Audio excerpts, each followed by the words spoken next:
So I should be doing my Naked Truth video right now, but instead I'm totally distracted. Alright. Yeah. So I'll leave the stream up and running and just come into my room and do my Naked Truth for the week. Sorry about all the sniffling and coughing if it happens. I've had a horrible cold this past week, and it's just like breaking up, and I'm still getting migraines, and my nose is all just horrible still, so sorry about the sickness. Man, roommates. I went to college and I moved to Chicago suburbs when I was like 18. And it wasn't dorms. I went to a tech school and they were with a housing assistance program thing. And so I was getting put in a 2-bedroom apartment with 3 people I had never met before.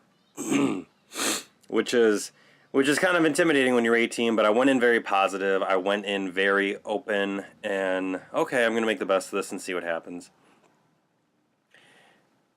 And one of my roommates, Wilbert Rohrwald, I'm still friends with him to this day. He's a great guy.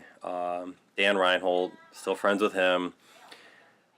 The other roommates came and went. Like every month or every 2 months, we switched out the 4th person. We can never just keep a roommate. And it wasn't like specifically a problem or us requesting them to be gone. It was just one time a kid's family came and packed him up. The other time, the other kid dropped out of school and went back home. The other time, like it just never worked out well. Like we never had an official 4th roommate.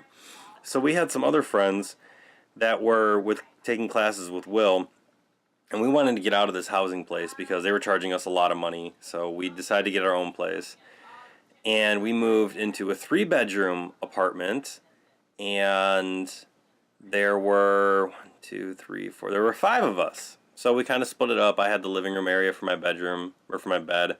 The guys were upstairs. One of them was downstairs.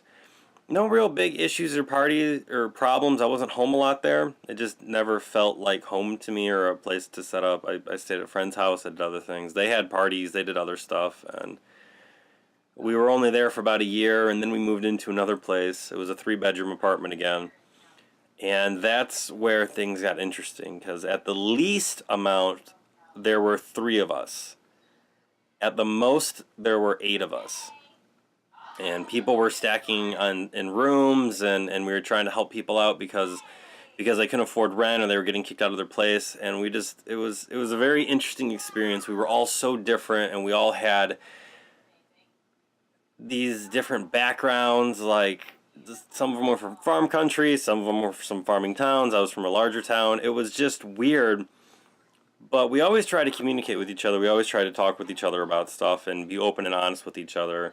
Will eventually just moved out on his own. I moved in with I shared a room with John for a while. John then switched rooms when we got more space, so I had my own room, Dan had his own room, and John had his own room. And for a while, the 3 of us, it was just quiet. It was relaxing. It was interesting because it was the first time I'd ever had a room really to myself on being an adult. And in 2010, it was like that from basically 2008 to 2010. I was just kind of by myself in my own room. And then when I went to seminary, I lived by myself, and I have never wanted a roommate ever again. Like, as nice as it is to have somebody help you with stuff, like, I enjoy being able just to walk around and record videos naked.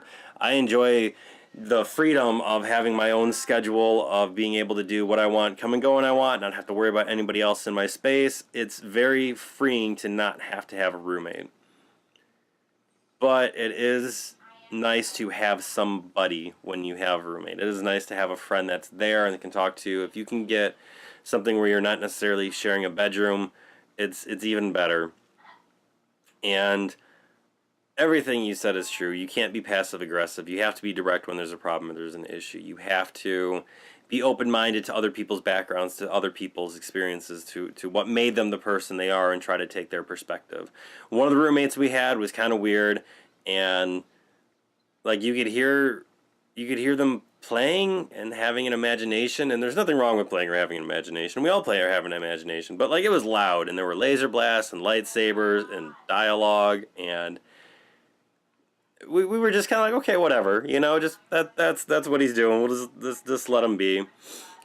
And Other roommates were not so hygienic, and other roommates were just lazy, but in the end, it's typically a short phase where you'll have to have a roommate with people you don't like, and you move on and you get experiences and memories, and they become stories that you can share around the drinking table or apparently talking into a camera. Yeah, roommates are interesting. So, hope you have a good week. Hope you had a safe 4th of July. I'm going to go back and upload this video and continue watching the stream. And I'll see you next week.